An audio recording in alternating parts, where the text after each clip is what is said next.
గణపతికి గరికగడ్డ అంటే ఎందుకు అంత ఇష్టమో తెలుసా? ఒక రోజు కైలాసంలో శివుడు పార్వతి పాచికలాడుతూ ఉంటారు. ఈ ఆటకు నంది సాక్షిగా ఉంటాడు. అయితే ఆటలో పార్వతీదేవి గెలుస్తుంది. కానీ శివుడి మీద ప్రేమ భక్తితో నంది మాత్రం పరమశివుడే గెలిచాడని ప్రకటిస్తాడు. పార్వతీదేవి దాని కోపంతో శివుడికి దూరంగా ఉండమని నందిని చెప్పి నంది బాధపడుతూ ఉంటే చూసిన పరమశివుడు పార్వతీదేవితో నంది ఇలా చేసింది నా మీద ప్రేమ భక్తితో మాత్రమే కానీ నిన్ను మోసం చేయాలని కాదు, కాబట్టి నందికి శాప విమోచనానికి పరిష్కారం చెప్పమని అడుగుతాడు.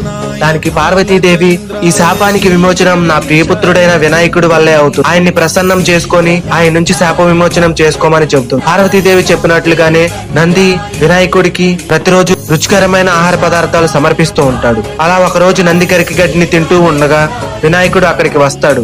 నాకు నైవేద్యాన్ని ఇప్పటికిప్పుడు పెట్టాలని మారం చేస్తాడు. చేసేదేమీ లేక నంది తాను తింటున్న గడ్డినే వినాయకుడికి సమర్పిస్తాడు. గరికగడ్డిని రుచి నచ్చిన వినాయకుడు సంతోషించి నందికి శాప విమోచనం చేస్తాడు.